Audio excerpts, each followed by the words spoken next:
Ed here with the Digital Digest, and today I wanted to share a quick unboxing and first look at the Microsoft Surface Laptop 3. Now this is the 15-inch version, not the 13.5, and there is a big difference because the 15-inch version, Microsoft opted to go with AMD rather than Intel's 10th gen Ice Lake.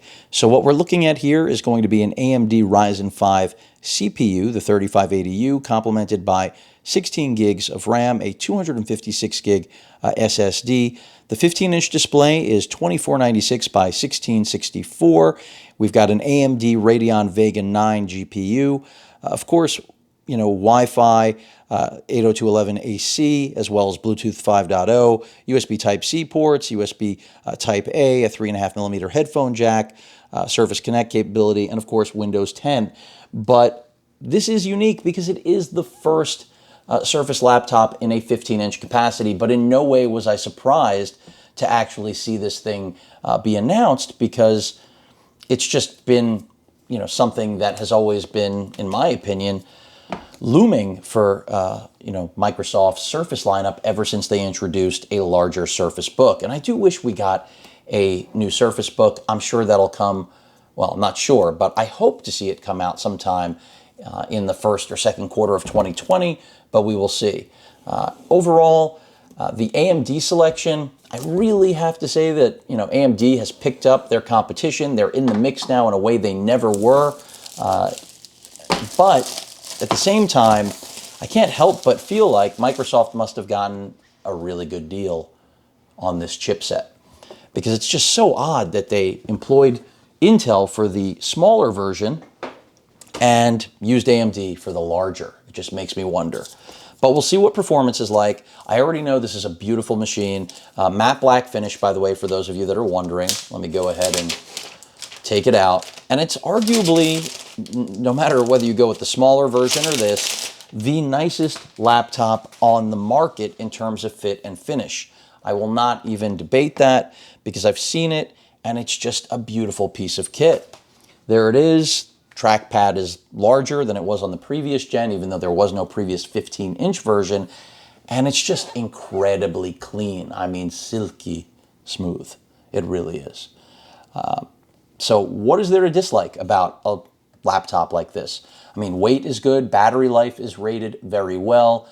I would say port selection is the biggest flaw, besides wondering what the AMD processor and GPU are going to operate like. We still have Microsoft sticking with their proprietary charger because, hey, they invested a lot of money in that tech. But you can see, again, there are just no ports. We've got a Type-A and a Type-C headphone jack right there. And that's kind of it. I mean, so that to me is the most gleaming, issue overall, in my opinion. But let's see what else is in the box. And I'll power this thing up. You'll get a better look at the display. The other thing I would argue is that why have they left the display at such a low resolution? I mean, that tells me that they are taking the easy route towards getting their battery life as solid as it can possibly be. So we have the Microsoft proprietary Surface charger. Again, as I mentioned, they're not giving this up. It's like out of their cold dead hand, this charger will go. And I get why. Again, they spent a lot of money. And the question is, when will they think enough is enough? I mean, how many years? Some paperwork. Let's get this out of the way. And let's power this guy up. And, I'll be doing a gaming test on this. I mean, it just arrived today. And I will be pitting this directly against the Lenovo C940, as well as the HP Spectre X360 that I also unboxed. And again, it's just a really nice, clean machine, has really solid build quality.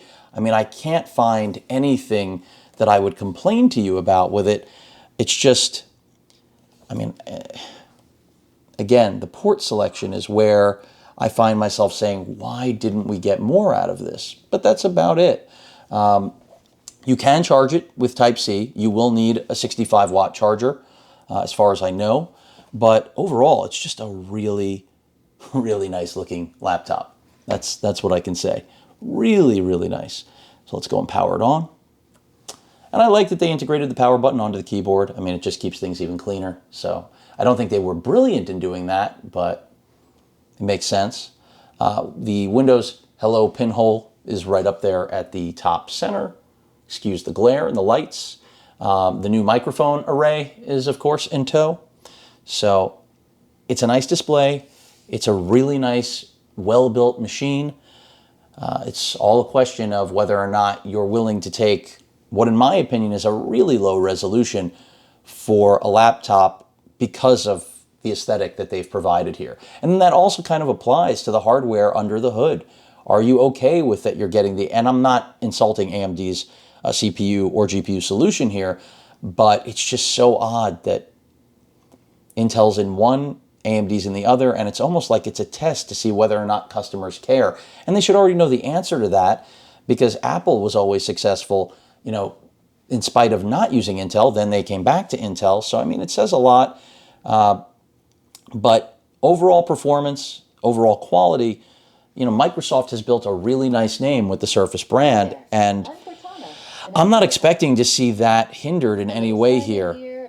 In fact, I'm expecting this to be a best-in-class experience. But the two other laptops that I mentioned, and I'm not even bringing the Surface Pro 7 into this comparison because that's a tablet that can replace a laptop, but those other two products, the Lenovo C940 and the HP Spectre X360 Refresh, it's tough to bring myself to pick this up in either the 15-inch capacity or the 13-inch capacity, spend a lot more money, get a lot less in terms of features, just so that I can say, hey, I've got a really clean, well-built machine. But maybe through the course of my testing, I will find that the case is that Microsoft still does it best. Of course, I'll be looking at speaker performance, all of those things. But this is really, as I've mentioned, all about the aesthetic. And if this is what you're after, plus great battery life, which again, I think is achieved in a different way than most manufacturers go for it. I mean, low-res display. We don't have an OLED option. I don't even know if the Neo next year is going to have it. But overall, this is going to make a lot of people happy in the same way the Surface Pro 7 does. It's arguably the nicest laptop on the market right now, as long as you don't care about what isn't part of the package. Any questions or comments, please feel free to post them. Hit that like button. And as usual, please feel free to subscribe. Later.